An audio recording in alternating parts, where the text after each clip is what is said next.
Hello, everybody. We're so glad you're joining us here in the Neon Gutter. It's good to see you. It's good to have you listening. We're back here, and I'm your host, Dan. I'm hosting today for reasons which will become clear shortly. I'm really happy to be back here, and I'm going to be running a tight ship. There's reasons why I should host today. Basically, what happened is these two clowns went to Las Vegas, Nevada.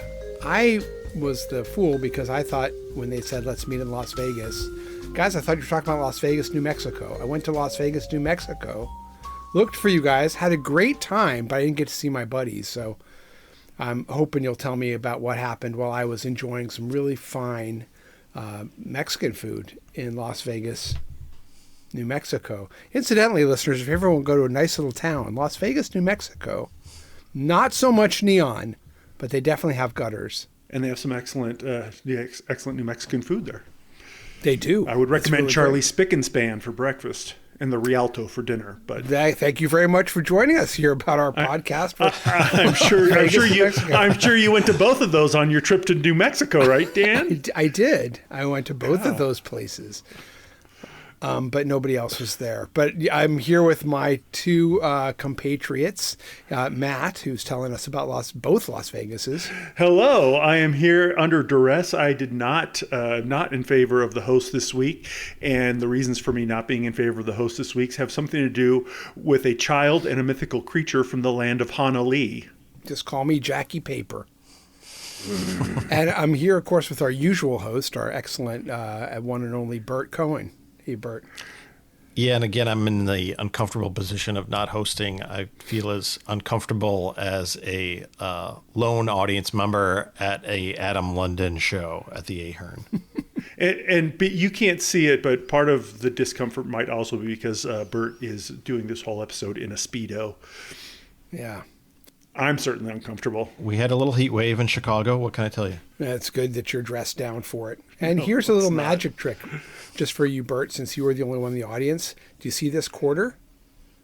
Yes. Here it is from behind your ear.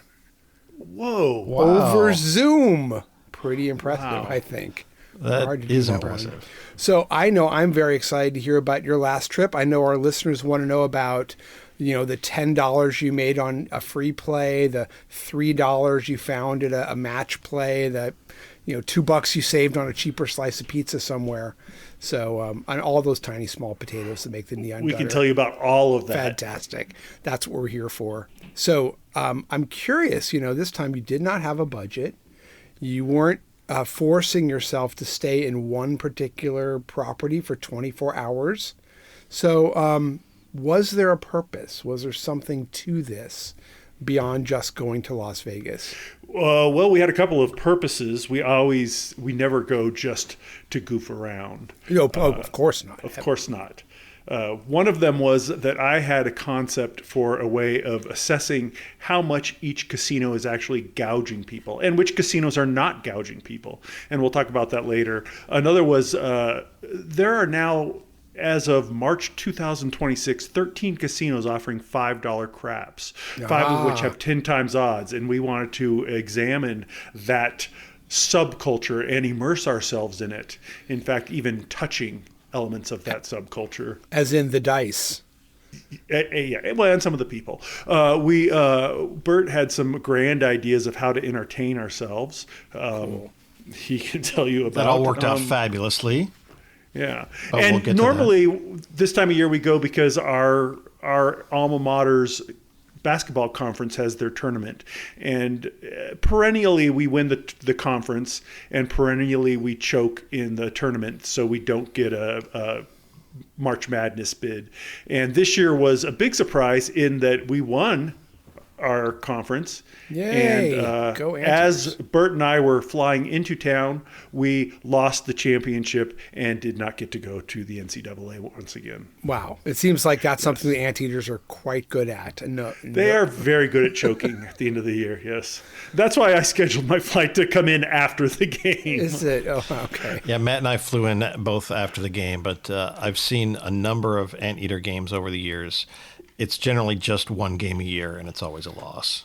Wow. At the Big West tournament. Meanwhile, Ghazal and Phil, Robert, Stevie, Fine Print, Jerry, Mike, They were all at the game, I think, while you guys were flying in. Jerry was not, because Jerry might like sports less than you. Wow. But certainly most of the rest of the group was. That'd be close to impossible. We'd have to arm wrestle for it, except arm wrestling is almost a sport, so that's not going to happen. And we should point out Jerry, who was going to sue us, if you've listened to previous episodes, has now actually folded himself back into the Neon Gutter and has been participating with us. And I assume that means that I can throw away these papers that I was served with. It also means you have to remain 20 feet away from him at all times. Yeah, that's easy. It's hard when you're trying to give him a swirly, though. True. So I'm really curious how this trip went. There's a lot to cover. So you stayed clearly in a very inexpensive place. Tell me about your accommodations. Well, it was an inexpensive place. Back in the day when you guys were writing trip reports, this was held up as one of the fancier places that you could go to. But these days, the Rio is a very, very inexpensive place to stay. Now, we had originally booked the Palms at what we thought was a really great rate because we were coming in on a Saturday. So including a Saturday night for 3 nights, it was about $90 a night, including tax and resort fee. We felt like that was a great deal. But then about a month and a half ago or something, we found the Rio was offering us an even better deal, which was 3 nights for less than $140 all in, including tax and resort fee. And that's really kind of hard to beat. So we ended up back at the Rio, although unlike our last trip to the Rio, this time we were in the Masquerade Tower, which is quite the difference from what the Ipanema Tower that's been renovated is. Okay, currently. curious about that. So these are like 2000 prices, like year 2000 prices. Right. It's really great. Yeah. Right. If we used to stay at the Gold Spike for $18 a night back in the late 90s, it would be the equivalent of about $45 or whatever a night nowadays. And the room was actually at the same level as the Gold Spike. It was. Okay. Yes, it was rough. Oh God! And this is the Rio. It was a shockingly poorly maintained room. In fact, our room. Our room wasn't even ready till after midnight, correct, Bert? Yeah, so what? I got in after midnight, and they try and go with as little hotel staff as possible, which is a big issue. Okay. But they do so by sending you like text messages and an app and these kiosks that are supposed to allow you to check in without any human interaction or employment. Unfortunately, they don't work, and so anybody that was trying to check in around the time I was, and I guess even earlier before, because other members of our group had the same issue. Wow. I was there at midnight, and it said your room's not ready. We'll let you know when it is. And I didn't believe them at all that after midnight, my room. I didn't think they had cleaning crews going around, actually getting rooms ready. Yeah. And I didn't believe that they were going to actually send me a notification that a room would become ready. So I had to wait in line like everybody else. In a very slow line to go to the front desk and check in. So that was a little rough. And other members of our group had rooms in the Masquerade Tower as well, but that had been probably updated maybe around 25 years ago or so, 25 years ago. Yes.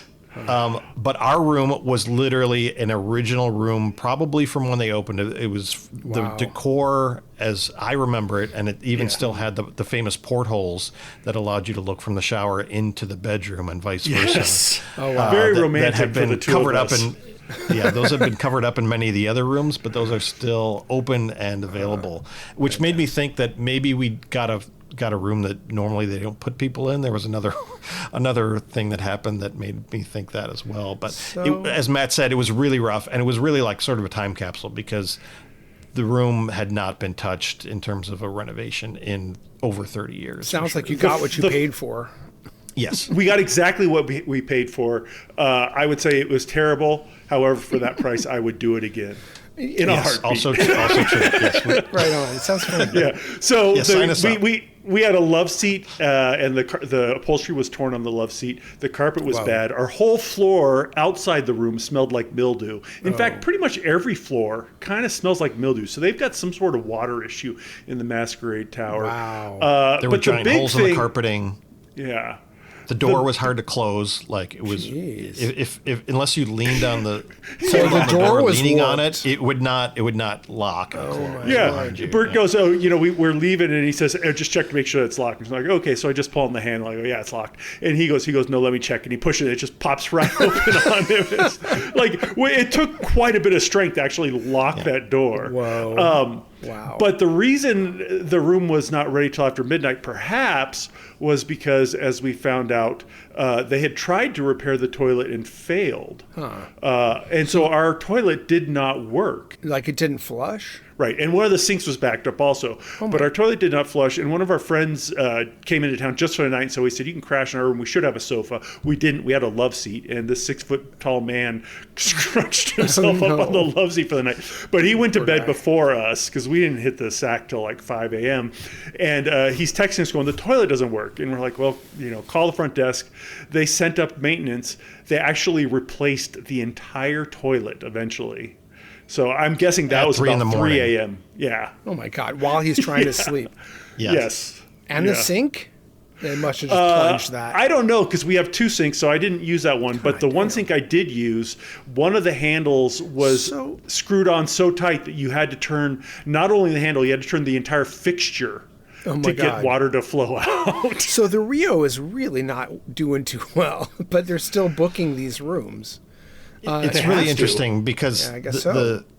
And I don't think the casino is doing particularly well either, but they're trying much harder with the casino. Like we like a lot of the things that they're doing with the casino. We actually love a lot of the things they're doing with the casino. They've got really good video poker tables. They've got $3 craps.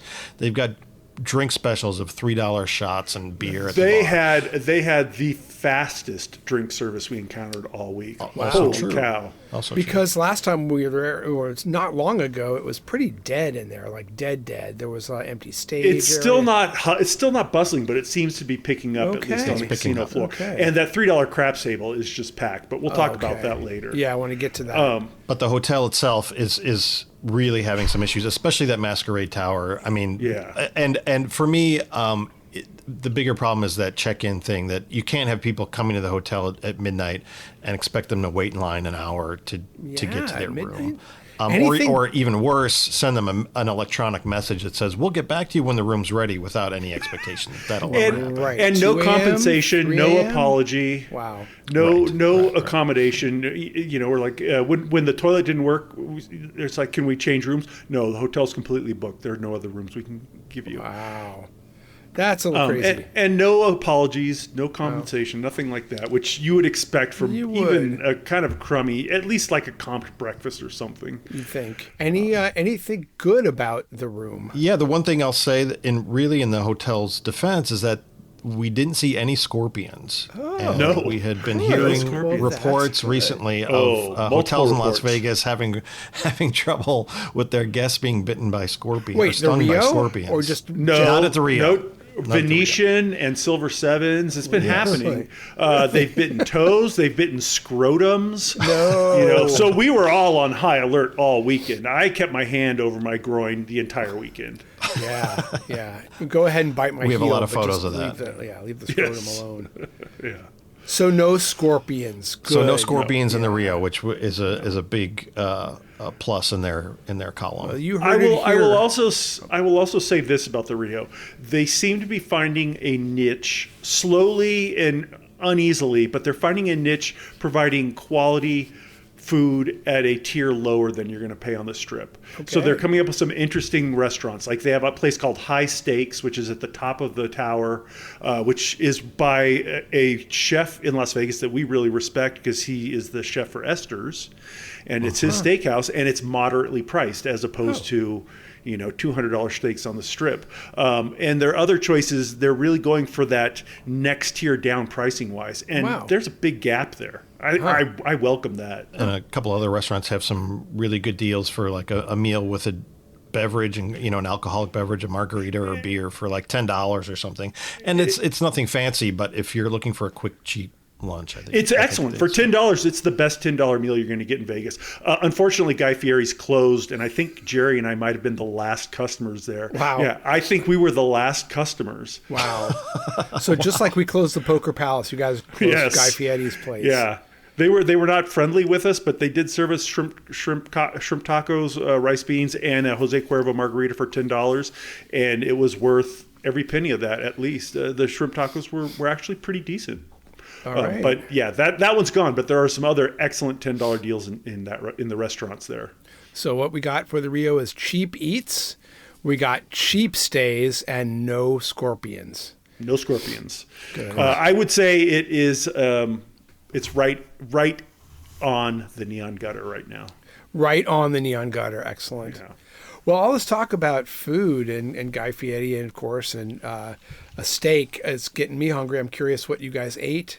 You weren't on a budget, but of course, we're always on a budget because we have that aesthetic. Yeah, we also in the Rio, we ate one breakfast at Egg Slut, which is it's an LA chain, I think, of breakfast sandwiches, and that was fine. Not particularly cheap, but not outrageously expensive Not either. Outrageous. What do you got, Benedict's and stuff like that? And decent. No, it's more like egg sandwiches. It's handheld stuff. Okay. So it's like $11 for a sausage and egg on a brioche bun. It's kind of elevated McDonald's food. There's a couple new restaurants next door at Gold Coast. I did not eat any of them. Did you eat there, Matt, at Tacos El Pastor or any of those places? I did eat at Tacos El Pastor at the Gold Coast. At the Gold Coast. One person in our group said, "Oh yeah, it's just as good as Tacos El Gordo." I no longer respect that person's opinion on Mexican food because it wasn't in the ballpark of Tacos El Gordo. Of course, this is an outlet inside the Gold Coast Hotel, and we were there late in the evening, so they might not have been on how their much game, were they but drinking? You know, I mean, if you're drunk enough, like, yeah, it was okay. It was not great, but it was okay.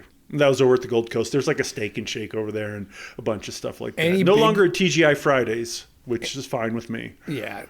Well, you can't use your Friday points then, or whatever they call them. We spent one night at the Tuscany and had a nice meal there at Maryland's Cafe. They have some decent specials. It was nothing too memorable, but it wasn't bad in any way. We went to Jerry's coffee shop at Jerry's Nugget, which we always go to because we made a stop at Jerry's for late night pie. Oh, of course. And that was also about what you could expect. Although and it seems did you like get a every Monte time we Cristo, go now, or did you order the Monte Cristo? Nobody ordered the Monte Cristo this time. No. The Monte Cristo, remember, if you please call 1 hour ahead if you're going to have the Monte Cristo at Jerry's. Yes. At midnight. Good to know. But pie at One Jerry's. thing I'm noticing at Jerry's coffee shop, though, is it seems like the more we go, they have less and less pie late at night, the more we go. Like, so it was really kind of slim pickings this time. Really? There were only about 4 or 5 choices as opposed to a dozen different choices come on, to Jerry's. choose from. Yeah, you'd think at 2 a.m. they'd be loaded with pie and stuff. And their pie isn't cheap. It's about $7 for a piece of cheesecake or something. Right. But I mean, late at night, you just don't have many choices for that kind of thing anymore. Right. Yeah, it used to be in Vegas, there was 24-hour diners everywhere, and that's just not the case anymore. Really? That's so sad. Oh, my God. We'll bring it back with the gutter. Come on now. Yeah. We ate at the Peppermill, our last meal out of town, which is a great way for everyone just to sit down and recap the whole weekend and just hang out. Nice. And God, what an awesome place. And it's just standard diner food, but they do it very well, and the portions are enormous. But talk about the decor, too, because that place is just like, I just love being there. You know what is amazing about the Peppermill is it is exactly the same inside as it was when we started going in there in the 90s. Before it was cool, and we just went in and go, this place is cool, and nobody else was going there. It's exactly the same. Purple and velvet and fake trees and mirrors and neon, but it's not run down at all. It's still as crisp unlike and as the Rio, beautiful which as is ever. also the same as the 90s. Same age, but it's run is down. Run down after But the 35 Peppermill- years. But the Peppermill is not. Good point, Bert. No, the Peppermill, anyone that hasn't been to the Peppermill is missing probably the best lounge in Vegas if you go to the Fireside Lounge there. It's just such a great place to get a girl drink, get a big cocktail with an umbrella or whatever. It's so cool. Yeah, I've been hearing about a little bit of, not to go into a rabbit hole, but a little debate about what is a girl drink and what's not. And my vote, Greyhound, that's not a girl drink. Agreed. 100% agreed. And so I guess that's the end of the debate. I guess you're just wrong. That's okay. We don't have to debate it. We asked bartenders in Las Vegas and they said no. We asked everyone and they said no, it's not a girl drink. We have one holdout who insists that it's a girl drink. The same guy who drinks whiskey sours. A girl drink? No, that's not a girl drink. I would, if a Greyhound is a girl drink, a whiskey sour is absolutely. I don't know. Well, let's get back to this. So anything else that we should know about that you tried either for the first time or?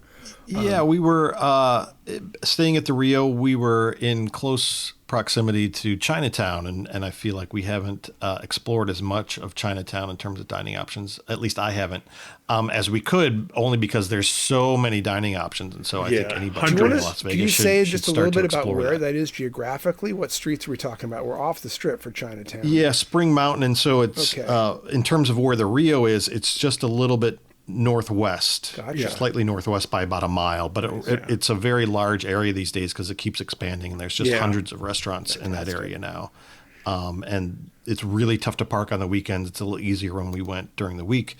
But we went to a place that our friend Mike recommended just based on doing some research called New Asian Barbecue on Spring Mountain Road. Sounds great. And it is very authentic Chinese dim sum. Okay. It's so authentic that it can be a little hard to communicate with them in English. And so Matt was the first one who walked in there and got a little bit of a shock. I walked in and they had a table for 8, and we were at the end of the lunch, so it was about 2 p.m. I walked in. We had a table for 8. Before I even sat down, they just started dumping food on the table and going, this. And I'm like, I don't know. I don't know. And like they put like this weird turnip gelatinous thing. They put chicken feet. They put tripe, and they put all these things. Like, I don't know that we want these. And I couldn't understand what they were saying, and I didn't know if I was allowed to say no. And luckily, Mike caught up to us, and Mike was like, yes, we want that. No, we don't want that. We got rid of the chicken feet. But they just kept piling stuff on, and primarily it was because they had this left over at the end of lunch, and they needed to get rid of it. Oh, wow. And we looked like a bunch of suckers. Wow. It's often the case wherever we walk into. It's a great restaurant. The food was delicious, and what they do, there's just a giant Lazy Susan in the middle of the table. Nice. So they just keep putting food on the Lazy Susan that people spin around and take what they want. Some of it was fantastic. Some of it I thought was a little underwhelming or not really flavored particularly great. Some of the pork things were really good. The dumplings and the steamed buns and that kind of thing.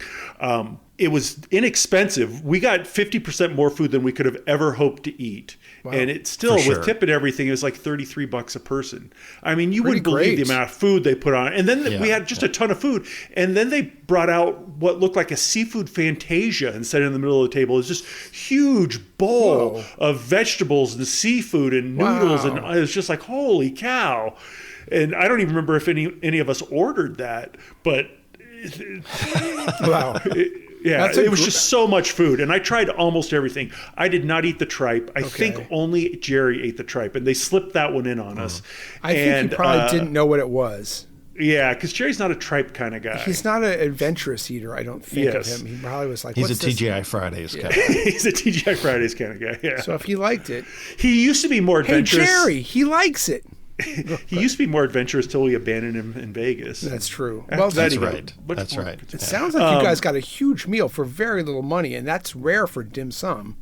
Yeah. Oh, it was very authentic. Wow. Very authentic. They had a loop of some Chinese boy pop singer that was on like a 15-second loop on like a screen the size of the wall that played above similar us to how the time. Peppermill will show videos of nature scenes and stuff. I think they were trying to do something similar, but it was just looked like a pop star or something. But it was literally like a 15-second loop, and so you're just watching the same scene over and over. So you could sing the song at this point. A little obnoxious, actually. Yeah, that sounds fun. Yeah, but I think Bert had the highlight of the trip, and I said, no, I'm not going to that. It sounds too fancy for me. It sounded like I wouldn't know whether it was good or not. I'd pretend it was good because I just didn't know. But I regret not going. So yeah, you would have known this was quite good. We ended up going, a number of us, to Gymkhana that's just opened up at Aria. They're known for Indian food. and they have a flagship restaurant in London that's got 2 Michelin stars. So they've just opened up in Las Vegas. Reservations are hard to get. I managed to get a reservation for 4. Nice. A couple months in advance or something. So I was able to wrangle 4 of us to it. It's certainly not cheap, but for what you get, it is not expensive. I think before wine and tip, with tax, it was $85 a person for a truly 5-star meal that you'll remember probably the rest of your life. Very and we had some gutter. really it's great stuff. So much our aesthetic, but It I like really that you isn't. popped It out. really isn't. But that's why you stay in the gutter, so you can save up the money for these kinds of things. All the money we saved staying at the Rio, we could spend over Gymkhana. And frankly, I think it's really in line with something like going to Lotus of Siam, which we've done a huge number of times. Very authentic food, done very well. In this case, probably an even nicer setting. Certainly a reasonable price for what you're getting and what your expectations are. Sounds amazing. We had a great time. Any scorpions there? No scorpions on the menu. No scorpions on the menu. Not on the menu. The tiger prawns were our favorite dish, I think. I love tiger prawns. We had a biryani, which was fantastic too. Some mango lassi served in a very fancy way, and everything we had was great. A great bread basket with lots of different kinds of naan and stuff. Oh my God, that sounds it was really nice.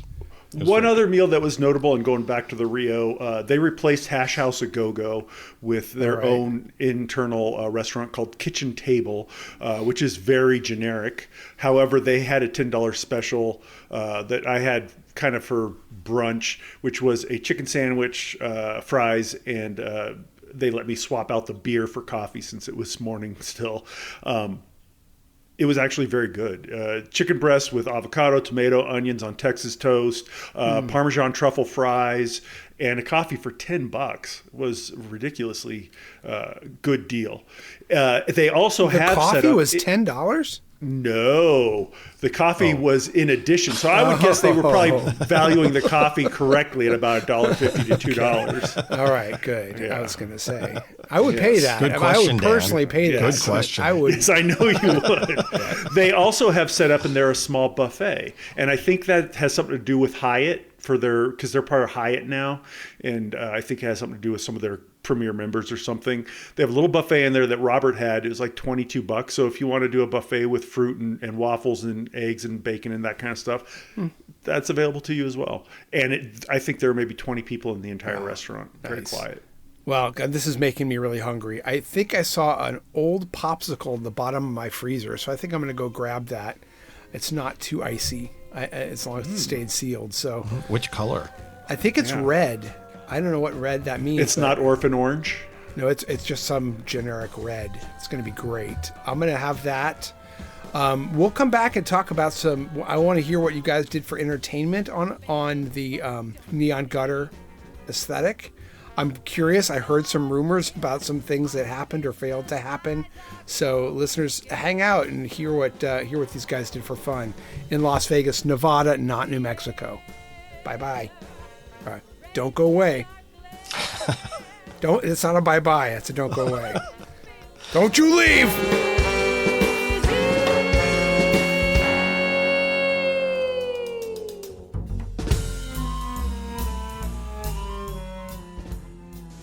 The Holiday Casino in Rocky Centers present the all-new Wild World of Burlesque 81, still only $6.95, including 2 drinks, starring the Fabulous Walkers with the Zany Volantes, Jay Nemeth and Nikki, Jacqueline the Disco Queen, plus the most beautiful girls. The Holiday Casino is still the best bargain spot on the Strip with the famous $1.17 deluxe breakfast, the big $2.47 luncheon buffet, and the super $3.47 dinner buffet with tender roast beef and deep Southern fried chicken. The Holiday Casino, call 732-2411.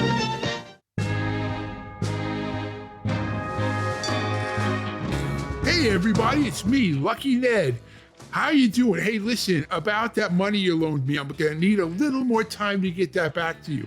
But I don't think you're gonna hold it against me, because here we are at the Sigma Derby machine. There's seats open, and I'm gonna help you win so much money, you'll forget you ever loaned any to me. I'm taking a look at these odds here on this next race. The best payout is the 2-4, 32 to 1. Yeah, it's not too exciting. What I would say, if I was his, I would bet the 3-5 combination at 4 to 1. You're definitely going to win that one. It's not going to be a big payout, but it's nice to have a win every once in a while. So go ahead and bet on that. Easy 4-1 payout. And hey, right before they go, drop one in on the 2-4, 32-1, all right?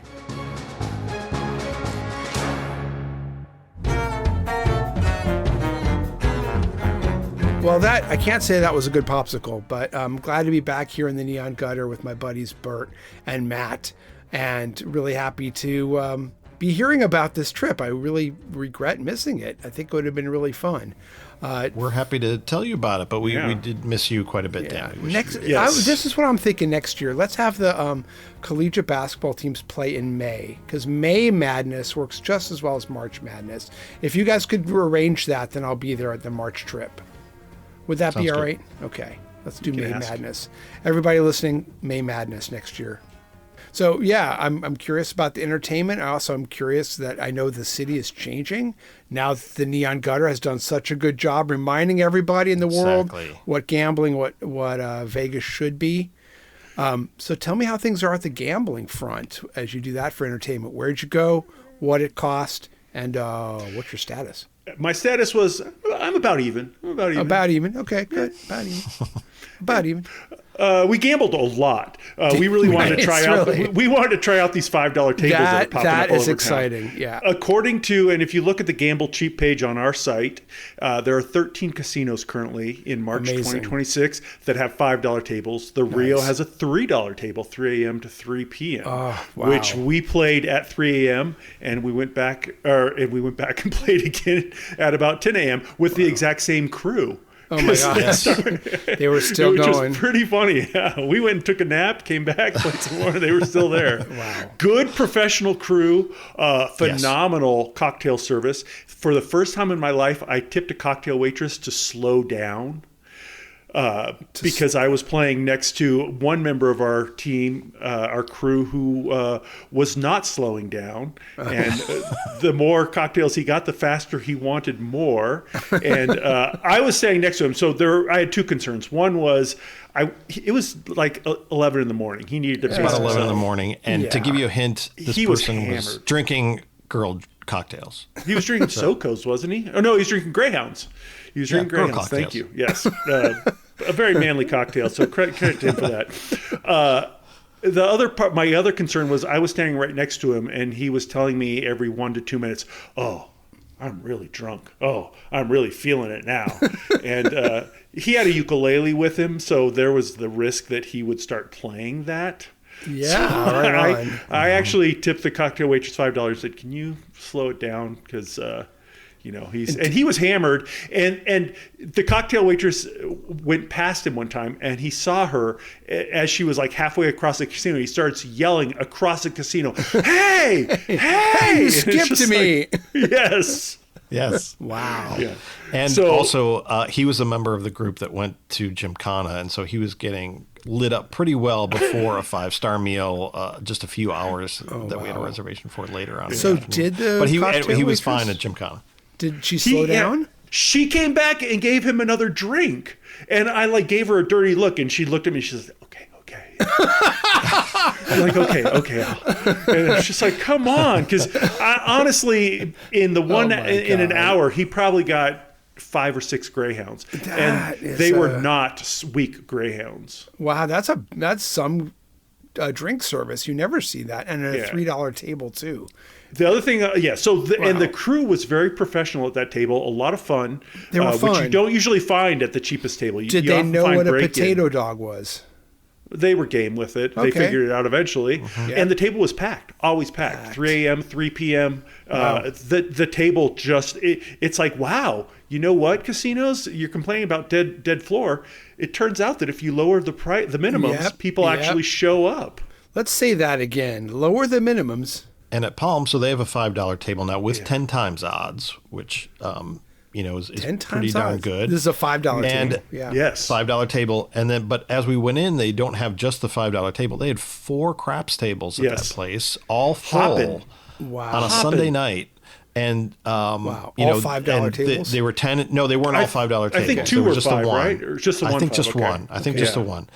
but the others were $10 or $15. But I think just the fact that they had a $5 table to get people in there, they were able to fill 4 other tables just by getting people in the door. And I think that's something that casinos these days have just lost the art of getting people in the door. That. Yeah, they don't. The Palms is incredibly loud, though. They play the music so. It is. And I don't want to sound like an old person because I love loud music, but it's just so loud you can't hear the person next to you.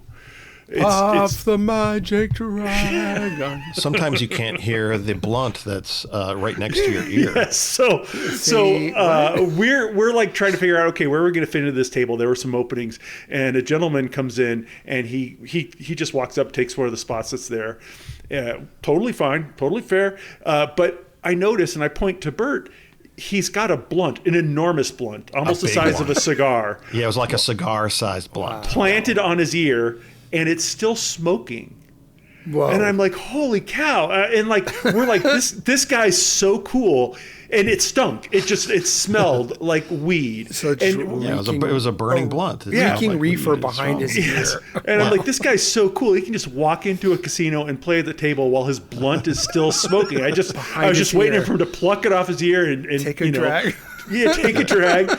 And so, and he looks at me. He goes, "Hey, you want in? There's room here." And I'm like, "Oh, thanks. Yeah, okay." So I go in next to him, and so I'm right next to his blunt and his weed. Cool guy with a lit. Yeah, this ultra cool guy. But nice, really nice guy, really friendly. And we're playing for a few minutes, and all of a sudden he starts whacking the side. And he goes, "Ow, ow!" He goes, "Damn!" He goes, "I didn't know this was lit." And I'm like, "Oh, you're not so cool." He says, "Why didn't you tell me?" I said, "I just thought you were so cool. You could have a lit blunt in the casino."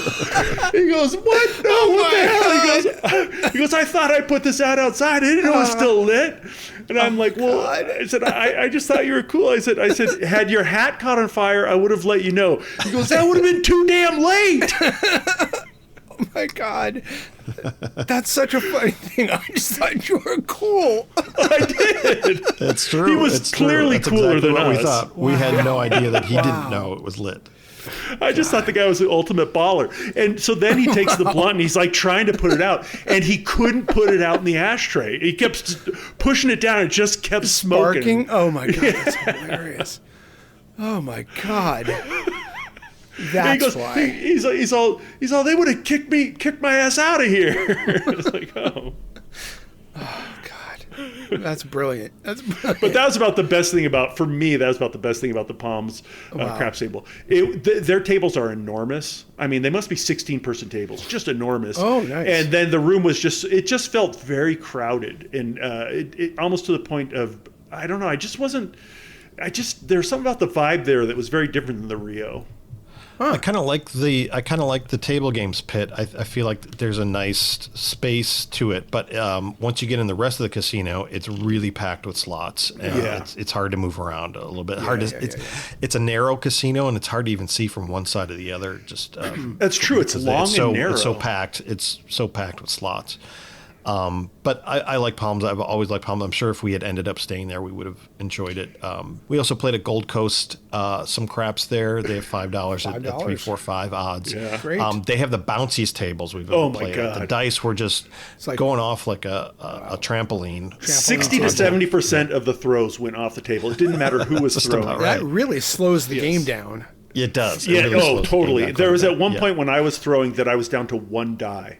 The other 4 had all gone off the table on previous throws. You're pretty accurate too, so that's. Yeah, I did throw both dice all the way over the end of the table one time because I did try hanging them high very briefly and realized there's just no way. Phil, your brother, managed to get both dice off opposite sides of the table halfway down. Whoa. So where the stick man and the boss are. And they bounce off opposite sides. Yes. Nice. And he's the only person I've ever known who's done that, and he's now done that twice. I think that's cooler than a lit blunt behind the ear, frankly. Less likely to burn your hat. Exactly. Also. Wow. We also went to Ellis Island to check it out. Oh, yeah. They've had some new renovations to the place, so we wanted to check out the place itself, just because it's been newly renovated, the casino from top to bottom. But also, we had heard rumors that they had a $5 table, even though I think their website says it's $10. Yeah. So we went over there and we checked and we talked to the dealers. It was 10 when we walked in on a evening, but the dealer said that they do have $5 craps during the day with 10 times odds. With 10 times odds also. Fantastic. So we'll come back to there sometime. But while we were just checking the place out, we noticed that there was a stairwell that was kind of blocked off. And we thought, I wonder what's up that stairwell. And then on the other side of the casino was an elevator, which wasn't really blocked off. It just had sort of a sign in front of the elevator door. So it wasn't really like roped off. So we said, let's check out the elevator. It doesn't seem like we're blocked off. So we went onto the elevator, and then we got to the second floor. And when you get off the elevator, there was a wheeled service cart blocking you from getting off the elevator, but it was on wheels, so we just pushed it aside and we went out, and we found ourselves on an upper a patio area, that newly designed patio area that looked out over the strip. And to be fair, we were staying at the Rio where there's service carts left everywhere anyway, so we just assumed it was a service cart left there. Yeah. So they have like a observation, a rooftop bar and outdoor area. That's why rooftop bar with couches and chairs and stuff. And we were just taking some pictures of the new. There was nobody else up there for some reason. Oh, interesting. I don't know why. Well, after a few minutes, someone else did come up, and it was security. Oh. And they said, kind of nicely and kind of not nicely. As you can see, it's As closed up here, gentlemen. No idea.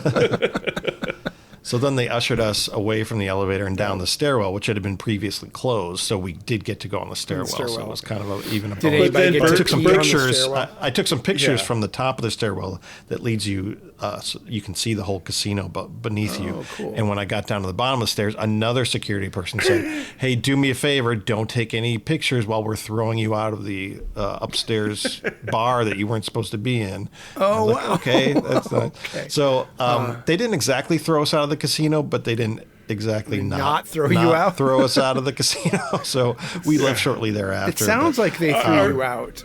That's and our friends, not quite. They didn't tell us to get out, but they just didn't want us to be on that second floor area, which was closed. Our friend Stevie Fineprint joined us to go upstairs, but then he realized I probably shouldn't be up here, and he went down really quickly. And when he got to the bottom, the security guard asked him, "Are your friends coming down? Are your friends coming down too?" And he said, "I don't know." And then he said, "I think they're up there breaking shit." Thanks, Steve. I think I saw one of them pooping in the corner. Well, peeing in the stairwell would be kind of more our speed. So you got bounced out of Ellis Island. Yeah. Wow. Okay. Yeah, but not a permanent less, 86. But I will say this. I don't think so. We'll see when the next time we try and go back. Yeah. I will say this about the Ellis Island. They've renovated, they've expanded it. And in that process, they have more space. They've also made it much more generic looking, and it feels like it lost some of its charm. And it also lost its brewery. Oh, that's too bad. Yeah. It's one of the cool things about it. It had been. Yeah. So they still have low limit games, but it just feels much more like any other casino. Do they still have karaoke? You made me. I think they do. Yes, right on. I think they do. Yeah. One of these days, I'm gonna get up the stage there. Yeah. So as you can tell, we played a lot of craps, but then we Yeah, also nice. went downtown, and of course, if we're downtown, we have Yes. to play a little Sigma Derby, and Derby was running and open and stuff, so that was a lot of fun. It was running.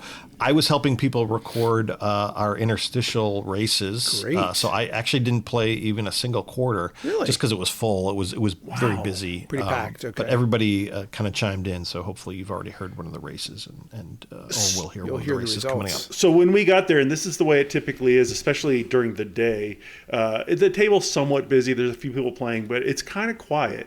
We get there, we start making noise. Other people realize, oh, you can make noise, and they make noise. And so at one point, I think we had people three deep around the table Fantastic. watching. That's how it should and be. there were complete strangers who were more that wanted to record races themselves. And Bert would just hand them the microphone, and they'd call a race. And I don't know how those turned out, but we have some new guests who will be calling races. Is that true? too. Yeah. That's yes. cool. Yeah. People were just wanted the mic, so they grabbed the mic Let me and try, called let a me race. try. And so Oh, that's very cool. we'll serve those up for everybody in the podcast as well. Yeah. And it's always a thrill to bet the long shots and hit I never hit anything more than something in the 30 to 1 range, but it's just so much fun when your big long shots come in. Oh yeah, for sure.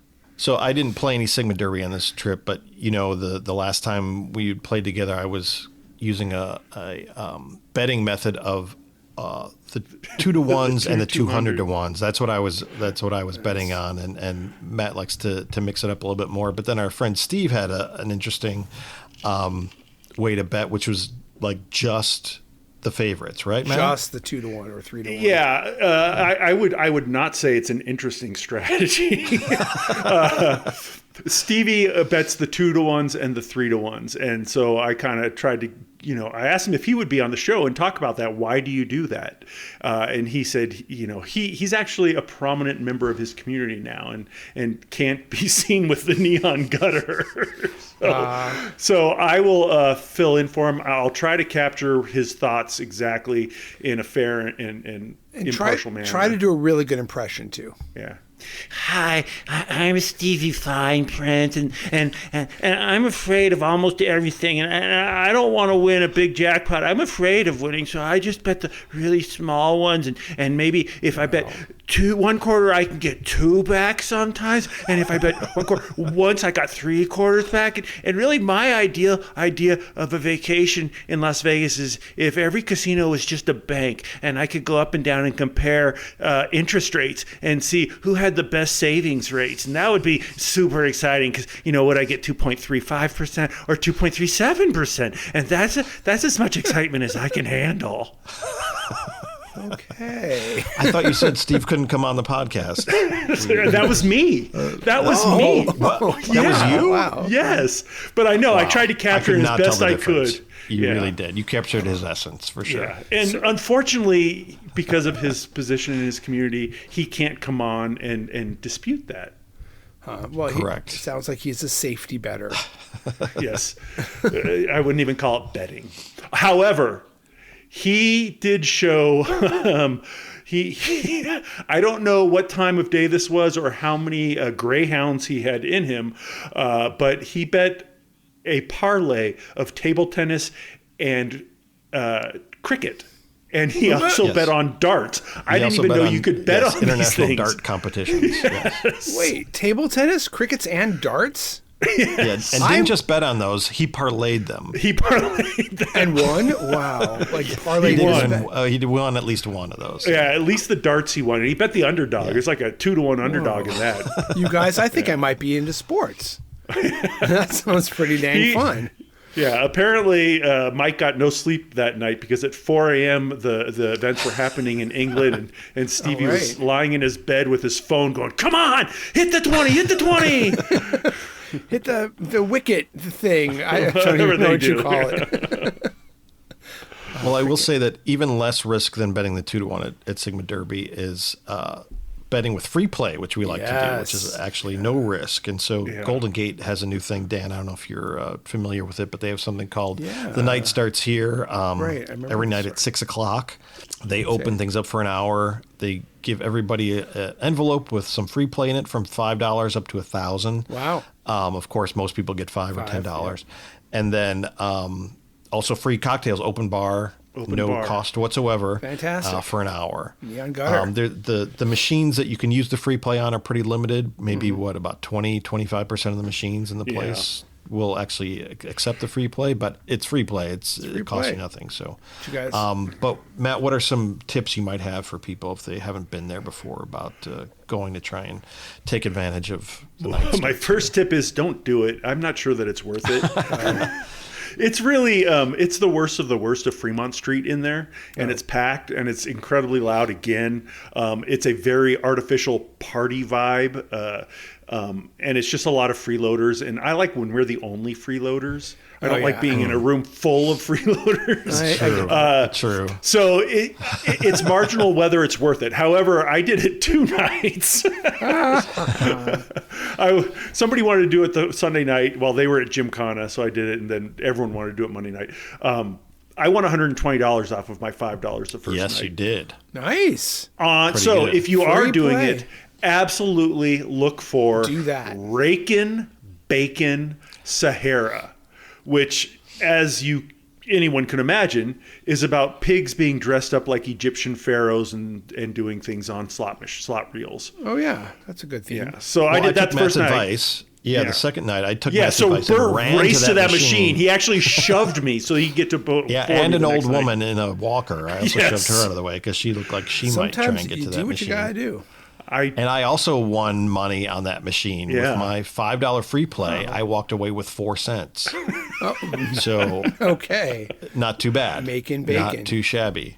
I tried the second night because somebody knocked me down getting to Rakin' Bacon Sahara. I ended up playing Rakin' Bacon Odyssey, which takes those same pigs and throws them into the Homeric adventure. You get the entire adventure for $10 in free slot play. Who I had writes the these sirens. things? Wow. I don't know. Polyphemus I had the Cyclops? Oh yeah. I almost got the Fantastic. Cyclops bonus. I just missed it. Telemachus. So I ended up with 2 eyes, and you only needed 1. Very exciting. Wow. I made 99 cents the second night. Okay. All right. So some free play possible. I'll say just a couple things about the Golden Gate promotion there. So I agree that it's not great. It's not worth a special trip downtown to do it. But if you're downtown already, why not walk over there and take advantage? I would do that again if I was already downtown.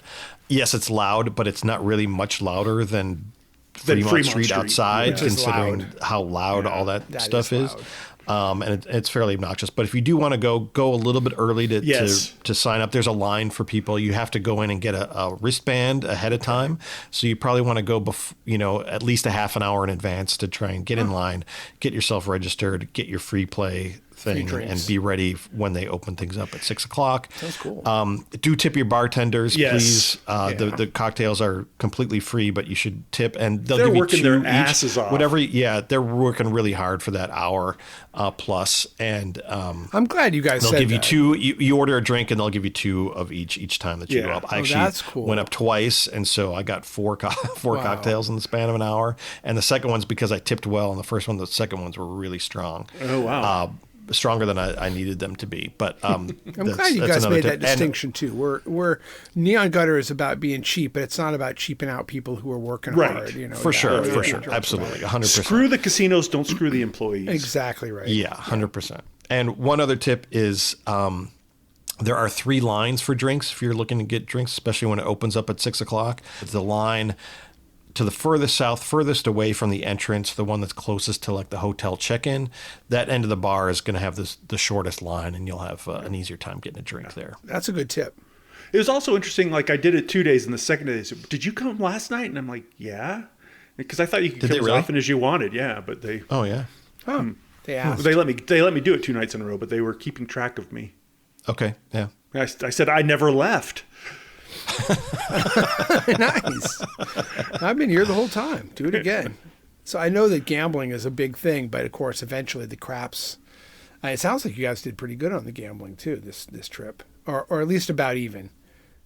I lost a little. I was about even, right? I was about even. But About even. Bert, tell him. Yeah, we also played a decent amount of video poker because, like I said earlier, the Rio does have really good video poker tables, and so I was planning to play some video poker there to try and get maybe noticed a little bit more by this low rent hotel, and maybe they'd notice the gambling. So anyway, within an hour of the first night that we sat down at the bar, I hit 4 deuces for $1,000. Wow. And the way we roll with $45 night rooms and $10 meals and stuff. Paid for the trip, I knew man, that was going to that's- cover me for the trip and including my airfare and everything else. So Amazing. within an hour of starting to gamble, I was already amazing. set. So Wow. that was fun. And it kept up. I didn't win anything else that big, but I was winning $75 here in craps, $100 here playing video poker for Bert's the guy. for quite a bit. So Yeah, it you was always win, It was a Bert. good week for you me. always get these 4 of a kinds, and then of course the bingo win. You're on a streak. It's nice. Yeah, to know. he Well, retired. the bingo win was skill, but video poker's more luck. daubing. But He retired as a career profitable professional bingo player, and now World's he can only retire. career positive. And now he's thinking Bingo. about retiring as the world's only career profitable, well, probably not the world's only, but a career profitable video poker player. That's the time to retire. Yeah. So I know that gambling is not the only thing you guys do Hell no. Yeah, to have fun in Las Vegas. Curious, you didn't have to entertain yourselves by walking 16 hours, 20 miles from downtown into Henderson. You actually got to spend a little bit of money on entertainment. So I'm curious how you did. We that. didn't have to, but it was nice to know that we could. You always can. Yeah, just bring the talcum powder. That's my only recommendation. Right. Yeah. What'd you do? So, well, one of the things we did was a repeat of our $39 a day trip or our 25-cent a day trip. Oh, yeah. We did Kiss Mini Golf again because it was such a hit. We didn't. Dude, I want to rock and roll all night and putt I every figured day. we're staying at the Rio. We're staying in the Masquerade Tower. The Kiss Mini Golf is basically Right there. right at the bottom of the elevators. You're passing it every day for Nice. $2.50. It's a good time killer. You got so $2.50. I got passes again. Oh, nice. I got Great. the foursome for $10 available on eBay. It's $10 if you don't. Buy It's it. 13. Oh God. 13 if you don't Per have the person. coupon. Yeah.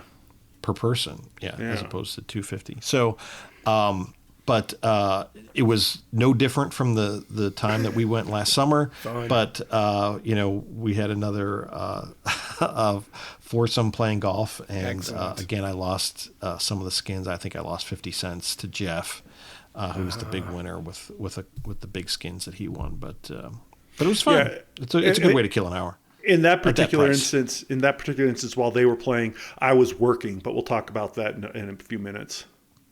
Somebody's got to do the work. I'm curious what that means, but Well, okay. you'll find out. So, other shows, other things that. Yeah, so the same guy that sells those passes for Kiss Mini Golf also has passes to some other like daytime shows, including at the Rio. I think there's a murder mystery show or something like that that they have passes to. But we were thinking about going to see Laughternoon in the Afternoon featuring Adam London. That sounds I don't know. good. You see, Matt's already laughing because he knows what an entertaining show this would be. At the Ahern, which many people probably What's the Ahern? certainly have never been in and probably have never heard heard of. It's a hotel that used to be called the Lucky Dragon for a couple of years before COVID kind of killed it. And it's just west of the Sahara, on Sahara Avenue, just west of the Bonanza gift shops. If everybody kind of knows what the gift shops, the Bonanza big gift shop at the corner of Las Vegas Boulevard and Sahara. Anyway, it's no longer a gaming hotel. It's hardly even a hotel to begin with, but they do have a couple dining options and a showroom with some pretty low rent shows, including Adam London. So the guy that sells the Kiss mini golf passes also sells passes to Adam London at the Ahern, and the certificates themselves say to call a number or text a number to confirm that they have seating available for you. Because it could get full. I was a little because it could be full. Sure, It could. But I was more concerned that on a Monday afternoon at the Ahern, who the heck is going to see a show? Are they actually going to like put on a show just for like the four of us that are going to go to this show? Because that would be Well, they have uncomfortable. to. And would they even put the show on? But anyway, they did not answer the phone at the phone number that was given or answer the text. And then when we got to the Ahern, just as the show was about to begin, I think there were two other people waiting outside the showroom. Someone walked up and said, "Are you guys waiting for Adam London?" "Yes, unfortunately, the show has been canceled. It was really last minute. Sorry about that." And that was it. So again, no apology really, No apology, no comp. any sort of remuneration or anything. So, But that was you it. got an opportunity to explore the Ahern.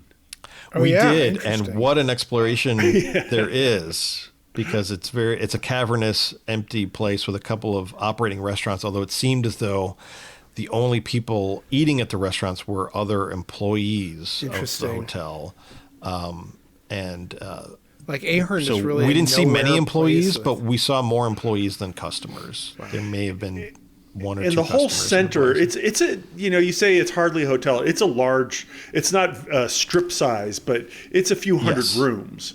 Yes. And there's a huge center space that was once the casino that's now completely barren. They've Just set up a little empty. stage. Yeah, they've just set up a little stage in each corner of this big square room, and they have a few like convention chair seats in front of each of them. And like as far as I understand, they do like karaoke in one of the corners, and they might have like political rallies in one of the corner, and they're just available. Or corporate events and stuff. Yeah, I corporate think they try events. and book into that. Yeah. So if your corporation can't afford to book a convention at the Excalibur, then maybe you're going to the Wow. It's a weird place, and I've been there before. I didn't go to Adam London's Laughternoon in the afternoon because You're I lost. I suspected it would end this way. It would end in tragedy. But I've been before, and I was kind of just blown away by how empty and weird it is, almost haunted.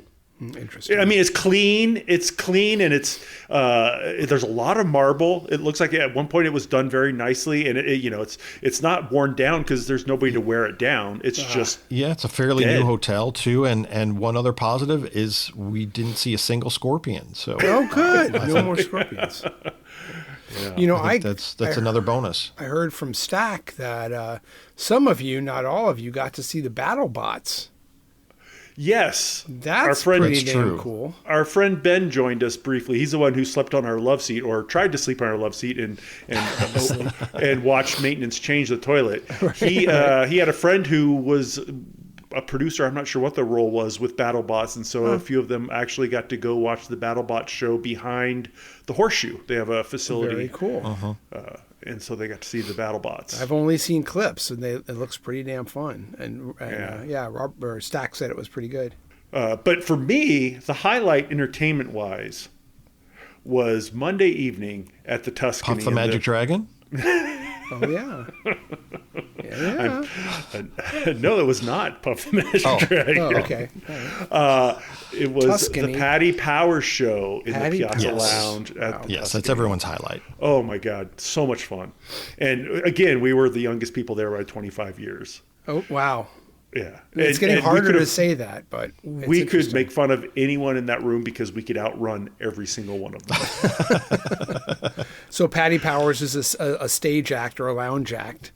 She is a powerhouse. A powerhouse. Well, Yeah, Matt and I saw her last summer on another trip that you weren't with us on, Dan. That when we did some research last summer, we ended up going out there when we were looking for free lounge acts. You were looking at free lounge acts, We were yeah. just blown away. She had put on a great show, and it was funky and it was fun, and we really enjoyed it. So we made the whole crew come back this time. It was another great show. Yeah. I will say that they've got her bringing in more sort of guest entertainment. So she's kind of the lead act, but then more people are sharing the stage, or not sharing the stage, but stepping in and doing some songs. And I would frankly like to hear more Patty Powers, because she's the real deal. What, she but do it was an a great hour show or for so? everybody. Everybody had fun, and Phil did some really great dancing. Phil danced. I think she performs for 4 or 5 hours on Monday nights, My and God. we stayed for 2. She breaks every hour, and we stayed for 2 hours. That's a lot of singing. Yeah, Phil got up It's a and lot, danced.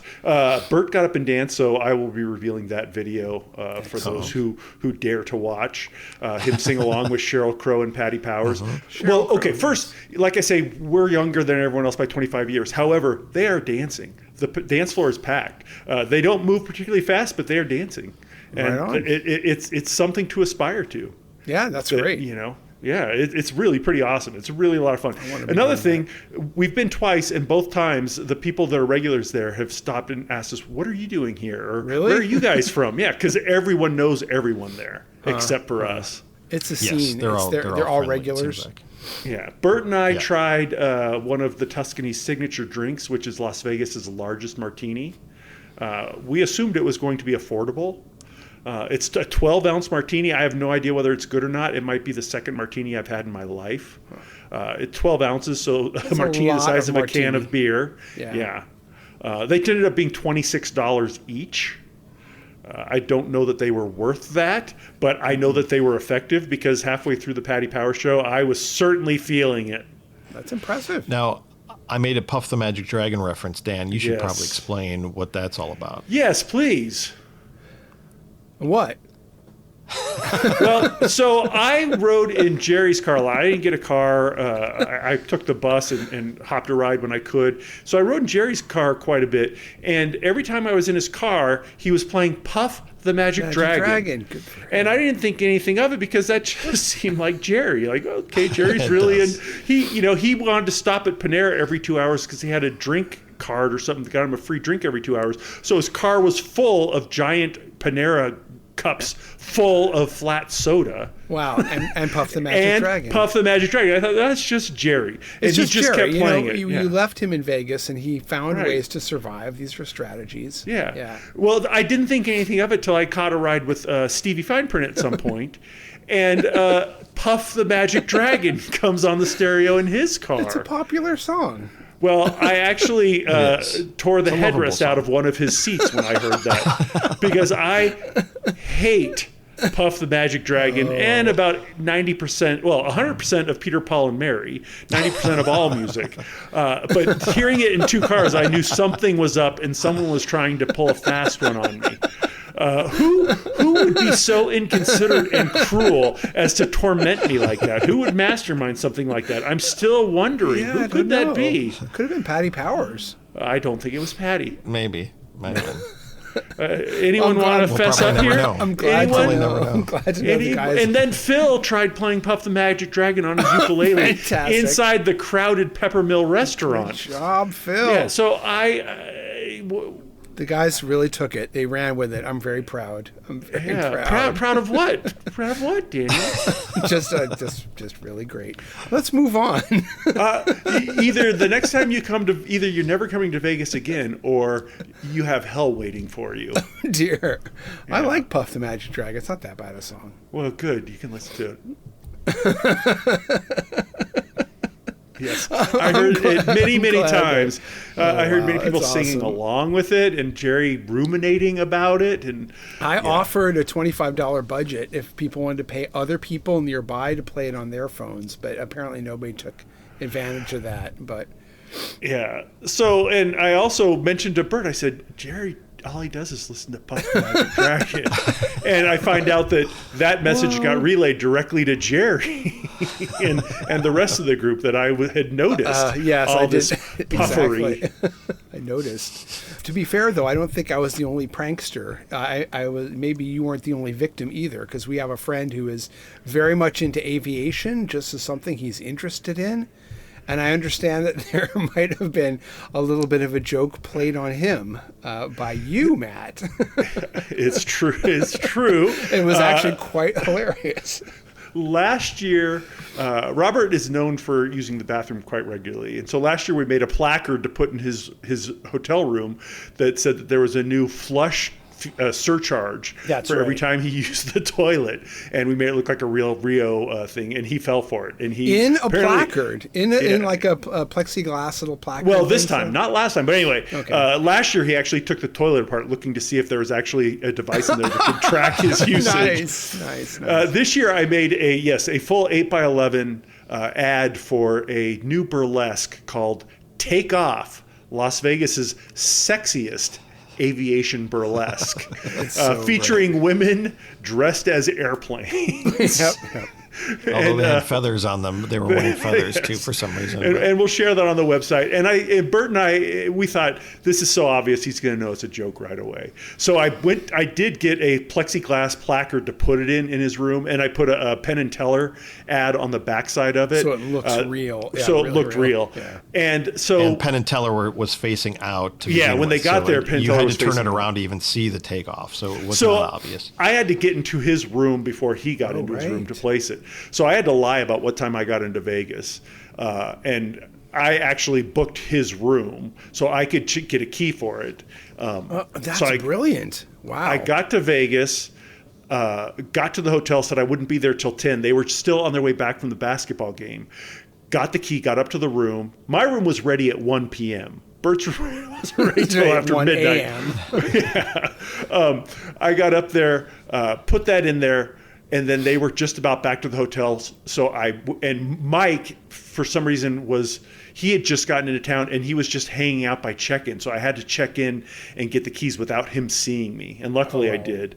I went down the elevator, went out the back of the Rio, walked all the way around the hotel so I could come in the front door and make it look like I just arrived with my back. And I was, all right, let me get your key for you, Robert. So I went to the kiosk and pretended I was getting keys and handed it to him. That's hilarious.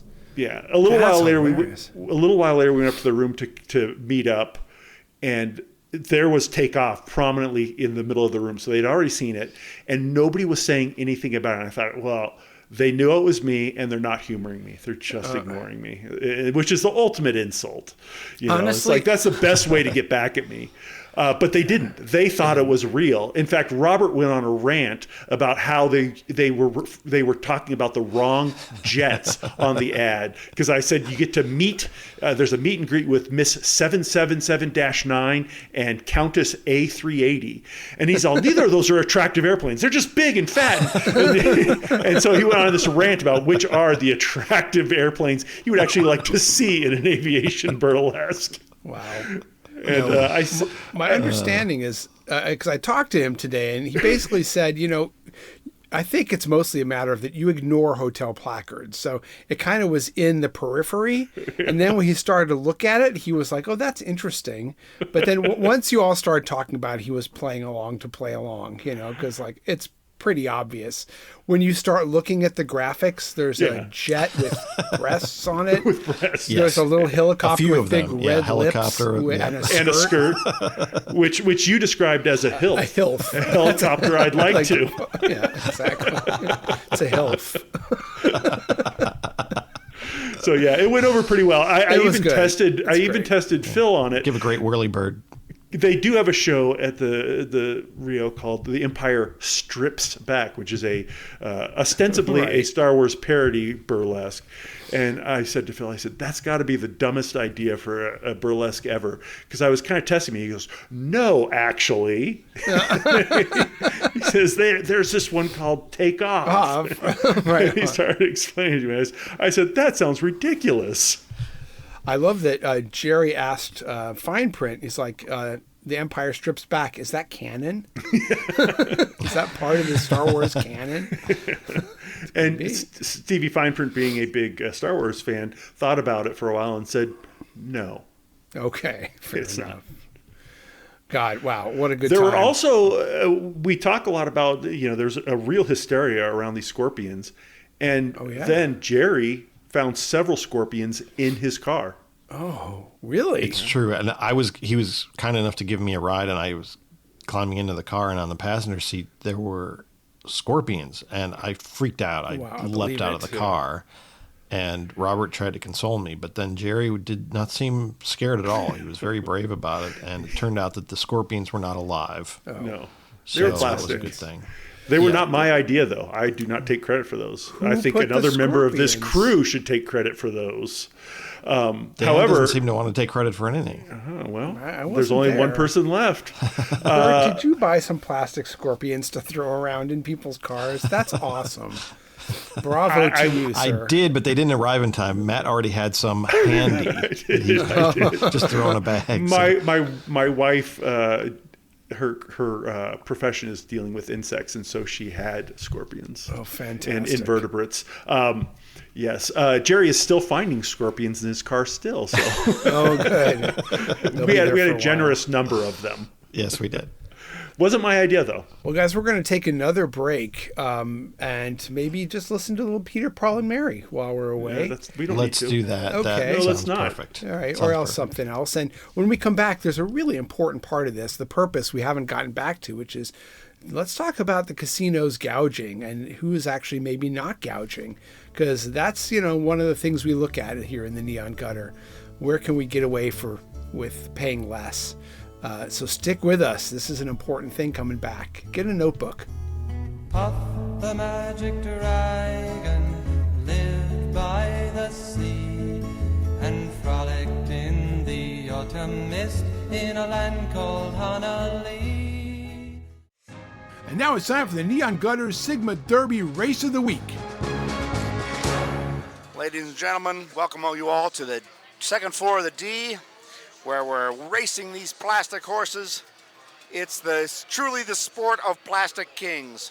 This is Phil for the Neon Gutter, and we have a fairly even race here. We got a 32-1 is the long shot for the 2-4, for the 2 and 4, that is.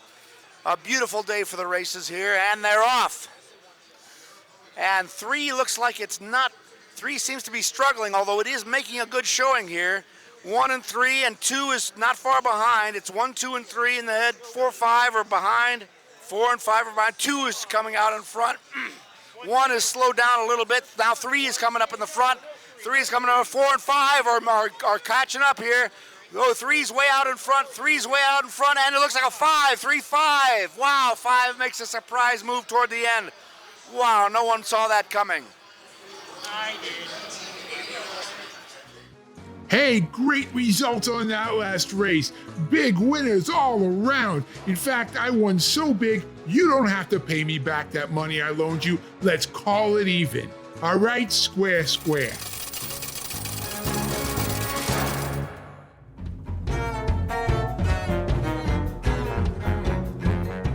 Thanks everybody for returning back with us to the Neon Gutter. Now, outside of all the fun you guys had, the gambling, entertainment, the goofy pranks oh God, I was able to play a prank without even being there. It was so good. It was terrible. It was unbearable. I'm curious about this, like Neon Gutter, the test that you set up, Matt, the scientific method. What is the Cheeto index? Tell us about this. Right. Well, Cheetos are something that are always the same no matter where you buy them. And so they are a good measure to determine, what is the price variations across the casinos and hotels. So what I did was I went to every casino hotel I could, and other members of our group did as well, and documented how much an individual size Cheeto would cost. Individual bag like a of small Cheetos bag would cost. of Cheetos. Yes. Yep. And compare that to how much you can get them in a drugstore and how much you can get them for in an airport. So a drugstore is $2.69 for an individual bag of Cheetos. Okay. The airport is $4.79 for the same bag because the airport is gouging you. Well, obviously, because you can't go anywhere. You're stuck there. Yeah. So I wanted to see and I don't really care about Cheetos. I just see this as a marker, as a way to look at, in general, which hotels will just rip you off. They don't care about you. They don't care about your money. They just want to see how much they can get out of you. And so we compared prices across all the hotels that we could get to in the gift shops to see who which hotels are happy to screw you, which ones are going to treat you fairly. The findings, surprisingly, the Rio wanted $7 for that same bag of Cheetos. $7? That was the highest price on the chart. So if they're going to charge you that for Cheetos, imagine where else they're going to rip you off. Jesus, like this is the small bag of Cheetos. Yes. Not a full bag of... Yeah, right. A small bag of Cheetos is about 20% of the cost of a room there. Right. Right. That's so imagine what God. water would cost, or sunscreen, or anything else. Aspirin, a toothbrush. Or a early check-in, or any sort of fee they can get out of you. Sure. $7 for a bag of Derek Cheetos. Stevens, D and Circa wanted $6.50. You could walk right across the street to the Four Queens or Binion's, and it was only $2.49. Wow. For the exact same bag of Cheetos. The Caesars properties across the board will all screw you way over airport pricing. Wow. And so that's just indicative of how they treat the customer. It's not about giving you a service. It's about how much can we get out of you? Yeah. How much can we gouge you? And so we've created an entire table, which is on our website. We encourage you to go to and see who is just ripping you off and who treats you fairly. And I'll say only 3 places were cheaper than a drugstore. And that was the El Cortez, the Bidion's, and Four Queens. Everyone else was more expensive. Yeah, that's up on our website now, neongutter.com. It's also the pinned tweet on our Twitter account. If you want an easy link and you're on Twitter, you can check out our pinned tweet. And really the point is not to say, for somebody who's going shopping for Cheetos, the point is, look, these places are not your friend. Yeah, yeah. Or these places are your friend. And it aligns pretty closely with what we would expect, who would rip you off and who wouldn't. But I'm surprised the Rio's a at little the Rio. different because the Rio's surprising. The Rio's surprising because they're doing so many value-oriented things, Yeah. and this is certainly. And then to slip up there is just, it's inexcusable. So, we invite you listeners to go to the neongutter.com and click the Deal HQ. Yeah. If you see a sign that says 50-cent shrim, you're in the right place. That's You right. scroll down, you'll see the Cheeto Index is one of the options of things you can take a look at. It's some good research. Yeah, and help us keep it updated. If you're in Vegas and you wander through a gift shop, just take note of a price and send it to us. We'd appreciate it a lot, and we'll certainly give credit to anybody that sends Absolutely. in, And some information for us. One other thing I'd like to add too is 80% of the gift shops do not put prices on anything, because they know you're more likely to buy it if you bring it up to the cash register and find out how much you're getting screwed there, rather than I have no shame. So I just take them up to the front and say, how much is this? And they tell me, I say, nope, and walk out. Oh, right on. Yeah, you have to be able to do that. And once the casinos watch the Neon Gutter very closely and take a lot of cues from us. And so once they get wise to this, and like the Rio says, oh, well, let's just charge $20 for water, but we'll only charge $2.49 for Cheetos just to fool the index. We'll switch. We'll switch it to the Funyuns index or the Skittles index. Oh, gotta They'll be never know. Funyuns. They'll never know. Got to be Funyuns. Casinos, you got to be honest across the board. Don't try to game us. Yeah, we're on to you.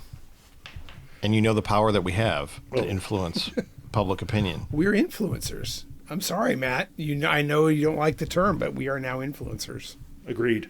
Well, guys, the city just continues to change rapidly these days. Lower limits, which is so exciting.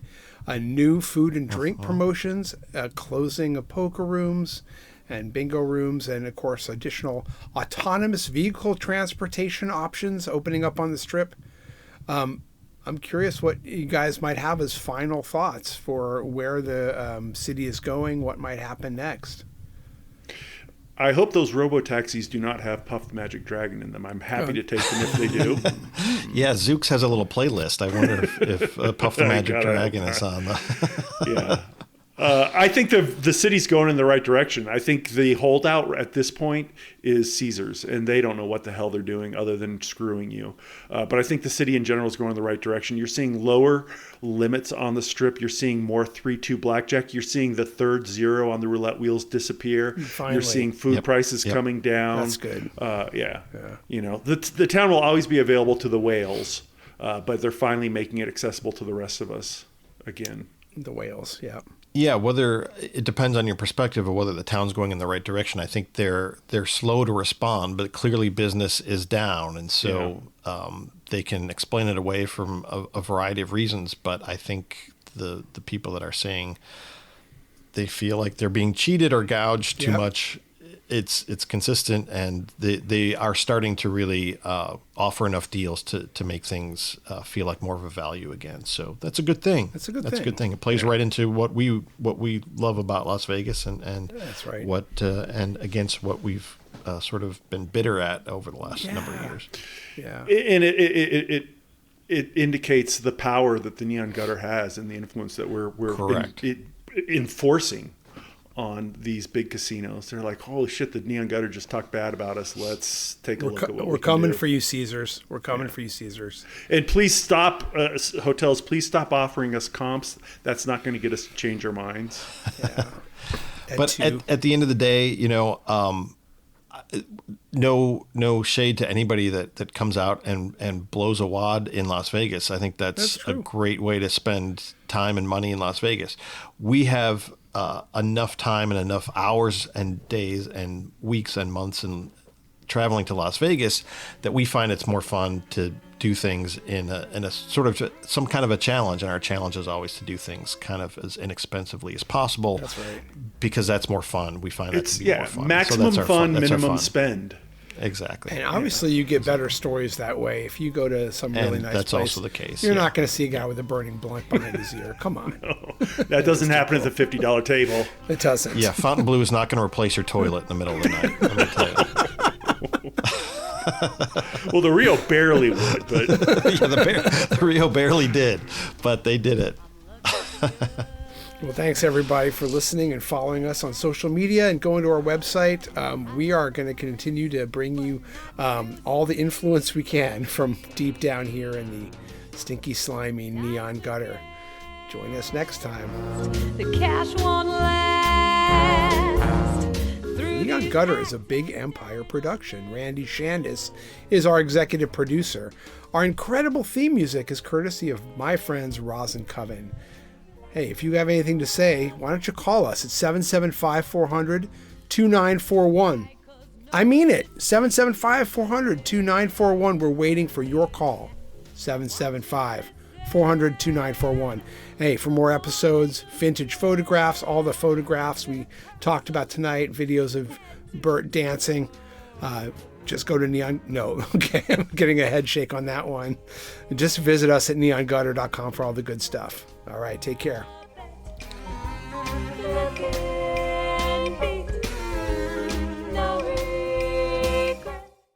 Las Vegas haiku. Broken ass toilet.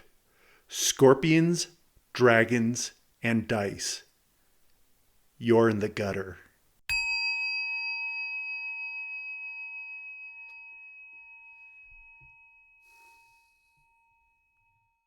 Jesus. Ow! I think we lost Dan. Fallen into a I pit. think he might have fallen asleep just hearing about Adam London.